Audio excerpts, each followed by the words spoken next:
Bonjour à toutes et à tous, bienvenue sur le plateau de l'EPJT. Nous sommes aux Assises du journalisme de Tours et nous sommes avec Stéphanie Pérez. Bonjour. Bonjour. Vous êtes grande reportrice depuis 25 ans maintenant pour France Télévisions. Vous avez couvert de nombreux conflits, dernièrement l'Ukraine mais aussi la Syrie. Est-ce qu'on s'habitue à travailler sur ces terrains ?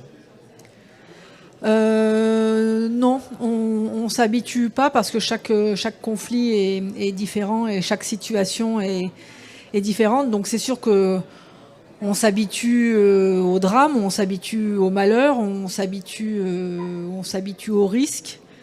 Mais vraiment, chaque situation est différente. C'est pour ça qu'il faut continuer d'être très vigilant.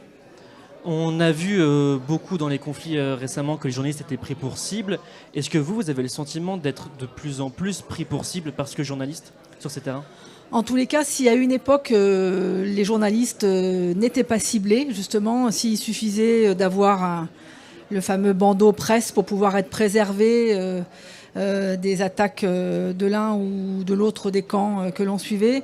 Cette époque-là, effectivement, elle est terminée. Aujourd'hui, les médias, la presse peut être une cible, comme peuvent l'être les civils, comme peuvent l'être les organisations humanitaires. C'est sûr que, et ça, on a vu notamment ce changement là lors de la guerre en Ukraine, où des journalistes ont délibérément été visés, notamment par l'armée russe.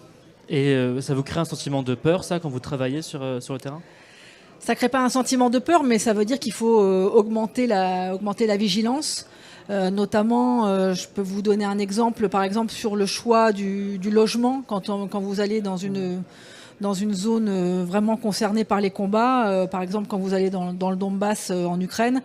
Moi, maintenant, je ne vais plus dans les hôtels dans le Donbass parce qu'on sait par expérience que les Russes ont ciblé plusieurs fois des hôtels où se trouvaient des journalistes ou des ONG pour créer la peur et pour que les médias ne parlent pas.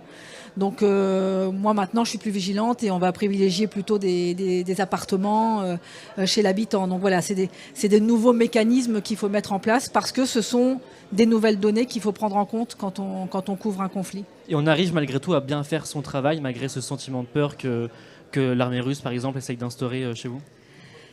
Oui, on fait toujours au mieux. De toute façon, quand on part sur un terrain de conflit, on sait qu'il y a des risques. Donc c'est un risque de plus. Après, avec l'expérience, on sait comment appréhender. Après, il n'y a jamais de risque zéro. Donc même si je suis très vigilante et même si je fais très attention, je ne peux pas être sûre que j'éviterai d'être prise pour cible. Merci beaucoup, Stéphanie Pérez. Vous pouvez retrouver toute l'actualité des Assises du journalisme de Tours sur la chaîne YouTube de l'EPJT et sur le site factoscope.fr. À très bientôt.